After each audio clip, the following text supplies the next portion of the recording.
Yes, hello, good evening, and welcome to the Sprout News Halloween special at 7 o'clock-ish. And normally at this time of year, we would be bringing you lots of footage of trick-or-treating. We'd have our haunted house competition and all sorts of Halloween-flavored japes. However, we have just had news come in from one of our independent correspondents around the world, Soli, who has let us know that sexy robots are taking people's souls. And now we are to understand that this is the end of days for humanity as we know it. But we do have some reporters around the world who's going to bring you the details about this and let you know that Sprout are the first to be breaking this horrifying news to you. So I hope you stick with us for the full report, and we'll let you know as we go along how things are progressing. But for now, I wish you lots of love, everyone, and I'm sorry to bring you the bad news that we are facing Armageddon. But we have our crack team of reporters and experts around the world and in the studio.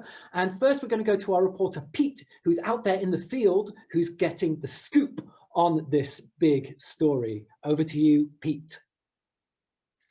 Yes, James, thank you. I'm here in one of the many robot factories around the world that make robots for us for all manners of work. They build our cars, they tend our gardens, they build pretty much everything we buy these days.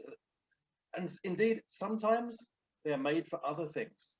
I'm talking about pleasure. And these robots behind me, these are not completed robots. Obviously, if you think these are the sexy robots, then you're very easily impressed. They have a few more stages of production before they become that. But it turns out that there are sexy robots out there stealing our souls, and this is not a local problem. This is a big, big worldwide problem. So Pete, how is it that they are stealing the souls? Is it in the act of pleasure? Well, very little is known about the human soul. A lot of people speculate on this, and I'm by far not an expert on it. But it is believed that somehow through artificial intelligence, through robots being able to improve themselves, they have worked out that the difference between humans and robots is the fact that we have a soul, and I think they want it. Wow. Okay. Well, thank you, Pete. I hope you are safe there with those robots. Are you? These robots are not. They're not switched on. They have some lights on, but they're not fully activated in the brain area. Otherwise, I mean, I would be here soulless. But I can assure you, my soul is fully intact as we speak. Fantastic. We'll try not to turn any on, and we'll come back to you later in the show for an update. And luckily, we do have an expert in the studio who can answer some of these questions. And it's Dr. Polter Geist, and she is here with me in the studio. So Dr. Polter, what can you tell us about this phenomenon of soul stealing? You are, in fact, the world's leading expert on soul stealing, I understand. Yes, well, having been dead for a few years now, I've been acquainted with many souls on my way in and out of afterlife. But never before have we encountered someone or something that could steal souls quite the way it's happening now. But I think the main questions we're trying to answer is who's responsible for this, because robots don't build themselves.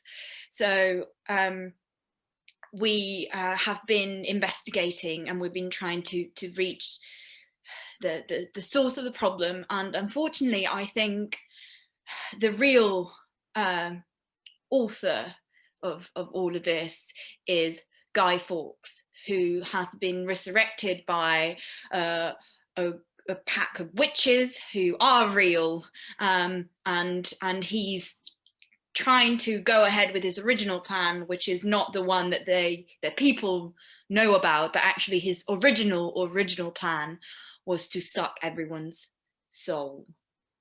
Wow. Okay. Well, I didn't know that. Thank you for letting us know. I guess you learnt this over on the other side, hanging out with. Well, yeah, I've met Guy several times. He's actually pretty nice when you get to know him, but you know, not now that he's back. We're in a bit of a, you know, we had a bit of a fight, and we're not on great terms at the moment. I see. Well, if you can give us any tips for how to appease Mr. Fawkes, I personally want to hang on to my soul, at least for the moment. Yeah. Well, do you know how they're saying that carrots are the new pumpkins? Well, he's not a fan of that. He's very much into his pumpkins. So I'd, you know, that's always a good place to start. You know, also I think we need to go back to the witches as well, and just kind of trying to get them to change their mind, because eventually they're the ones that are behind this.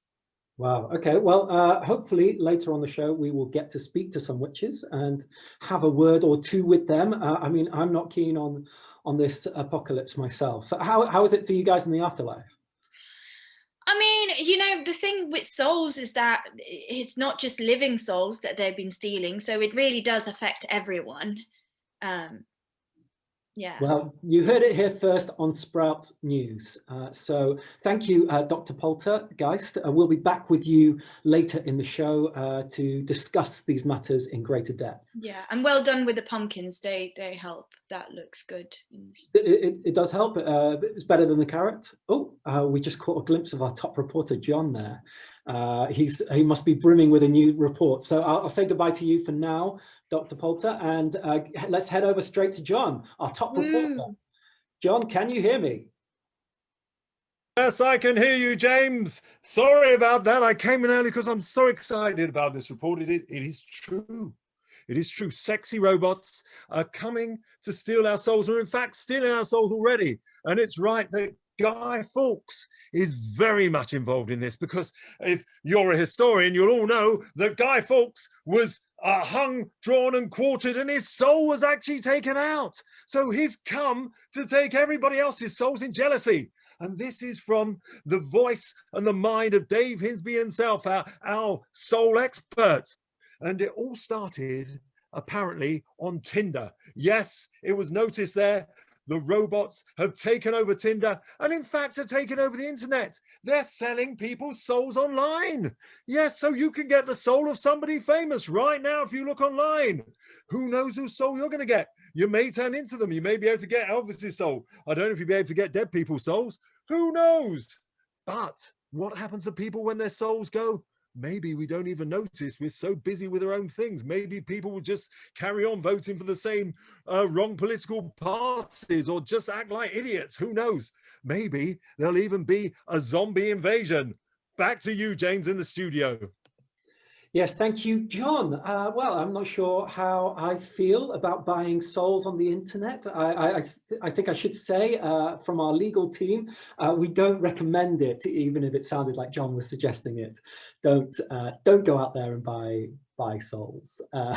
You never know. It could be a family member's soul that you are buying. This is a cyclical economy, and it's quite scary. So let's have a break from all this horror and terror, and let's go to a commercial break. I'll see you after these words. This is Vicky. She's got a problem. She's been buried alive by a horde of demons. Well, now there's a solution. Just a lighter, and you can see in how much crap you are in. Good luck, Vicky.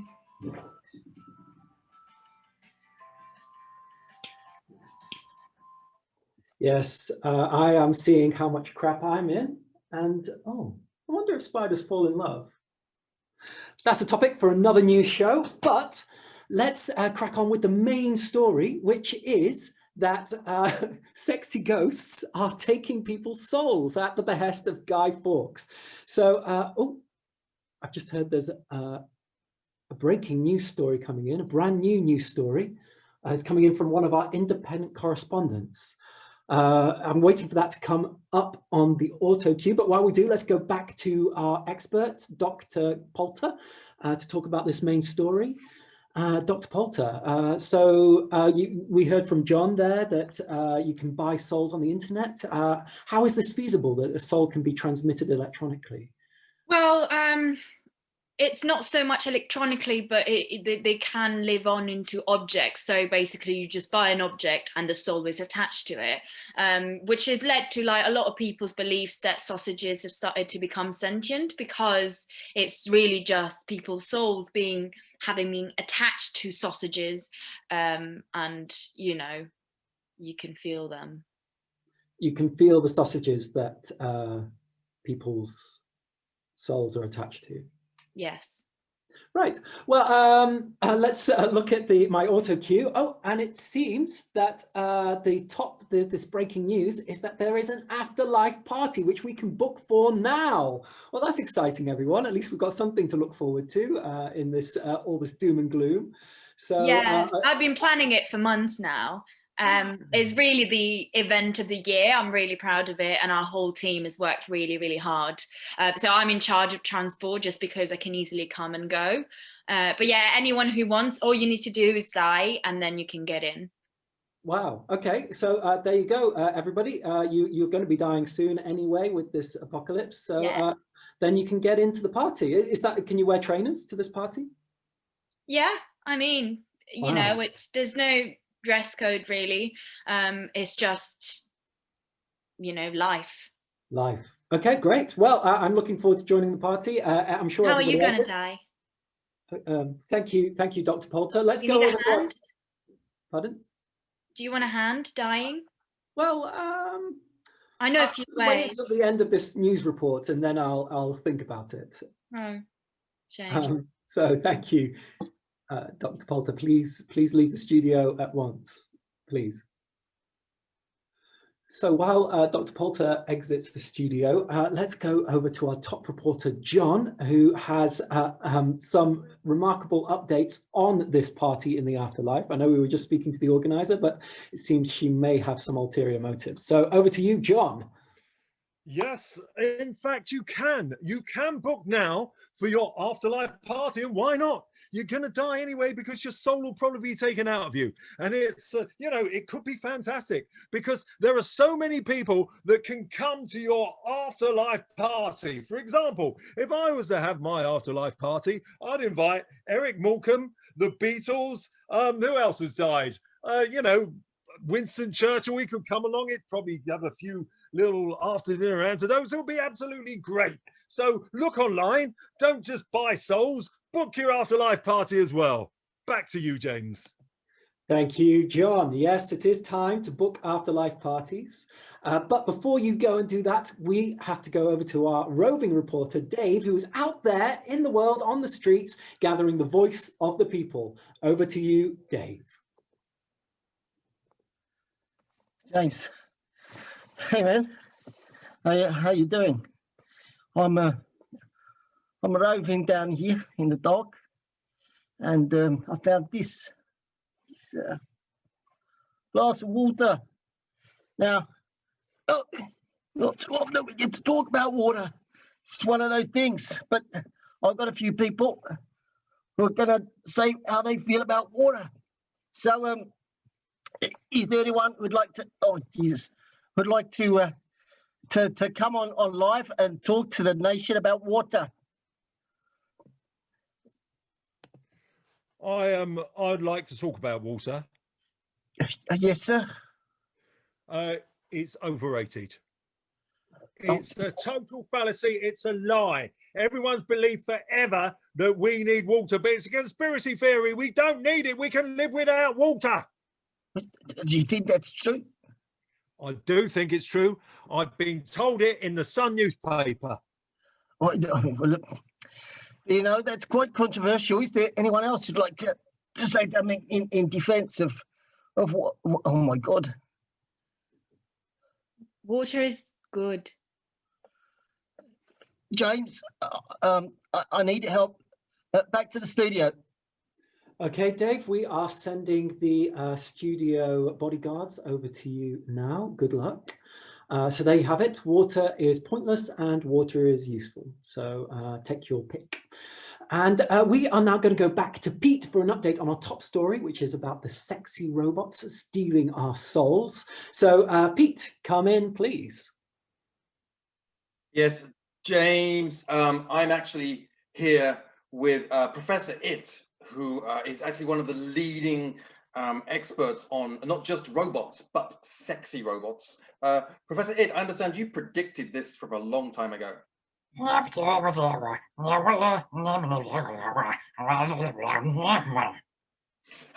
Yeah, and you told the authorities people were not listening. I mean, you even went to great extremes. What was the biggest thing you did to let people know?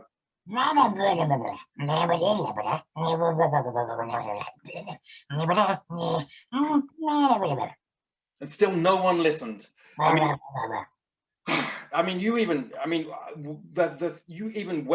You addressed the UN and tell me what you told them.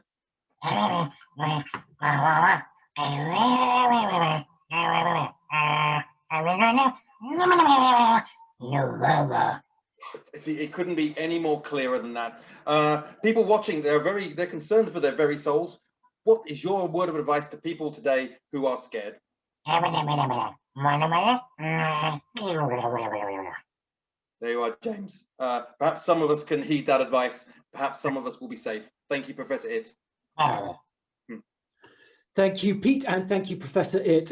I always love hearing what he has to say. So we are now going to go to our cultural section of the show. Yes, it's not all horror and doom and gloom over here on Sprout Armageddon News. We have our film review with Vicky, with a very special guest. So over to you, Vicky. Yes, hello, thank you, James, and welcome to this week's film review. Today we have a very special guest straight from Dubai. It's Anthony Ross, and he's here to talk about his latest film, Light Bulbs Crumble. Hello, Anthony, how are you doing? Hello, darling. I'm very well, thank you. How are you? Very good, thank you. We're really excited to hear about this new film. It's your third feature, and after the huge success of your two previous films, we're expecting great things for this one. Are you excited to put it out? Yeah, I'm very excited to bring out the third film in the trilogy from my production house, following on from Spade's Dig and Rake's Rake. Now we've got Bulbs Crumble.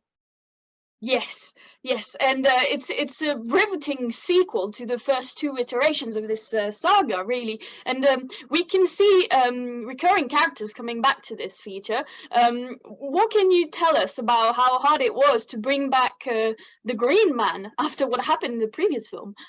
Yeah, well, the Green Man he's a great through line from all of the movies so far, and he's just surrounded by chaos, I think, and that's really what makes these films so popular. Is the Green Man just kind of messing everything up? He's a relatable character.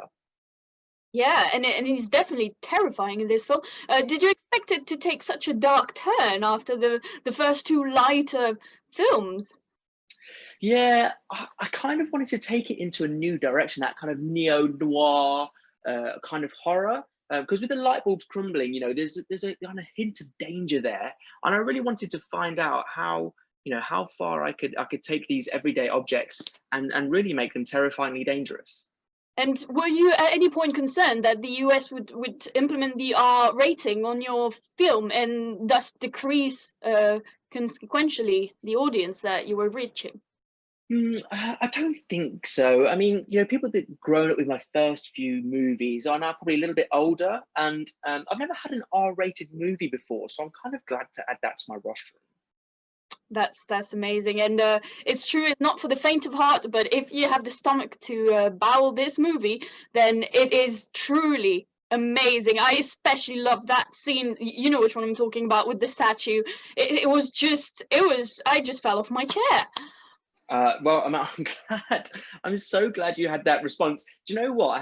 I had a cinema in Baltimore call me directly, and they said people were just falling off of their chairs left, right, and centre. They had to bolster up the seats in every one of their theatres to stop people from falling off the back. It was incredible. I mean, what a reaction. Well, I have to say, I'm not surprised at all, because I fell off my own seat. So, but there is this moment where we see a familiar character come back, and what do you have to say with your connection with that particular character?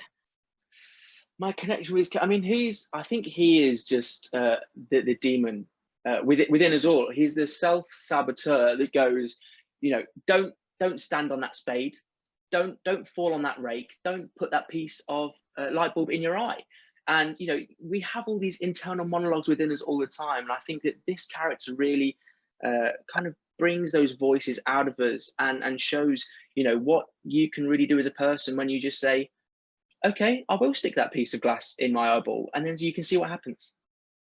Wow. And well, that's just fascinating. I have one last question for you before we have to wrap up.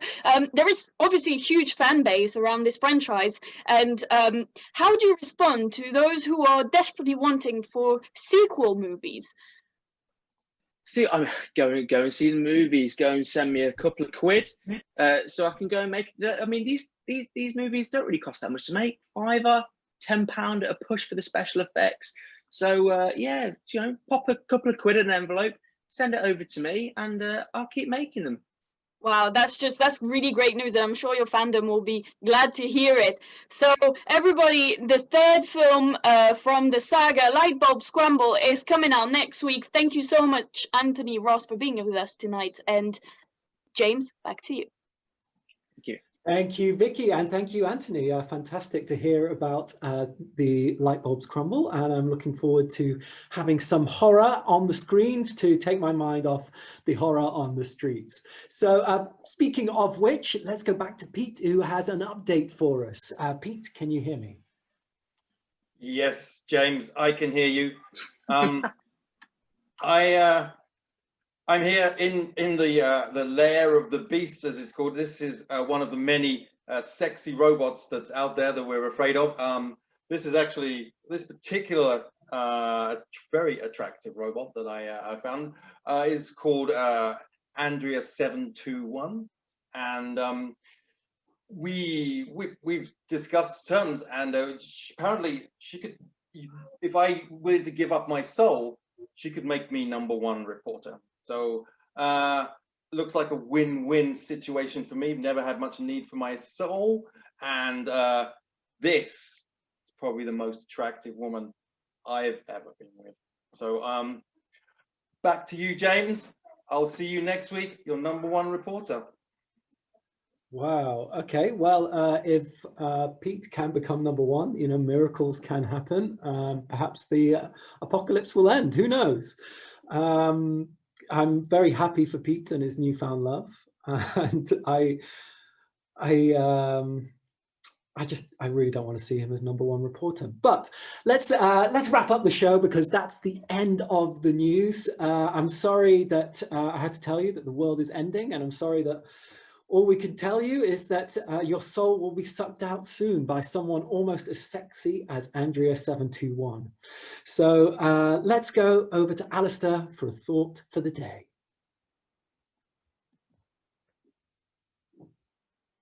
Hello there. You know, it struck me, life is like a blank jigsaw puzzle. You never know what it is till it's finished. And some people have a piece missing. Bye-bye. So true. Well, that's the end of Sprout News for today and perhaps for all eternity. We didn't have time to talk about Ealing tap classes. We didn't have time to talk about rice farming in Hackney. We didn't have time to talk about Marianne's legs. But hopefully we'll be back either in the afterlife or back here in the corporal realm with some more Sprout News next Sunday. Thank you so much for joining us. Goodbye.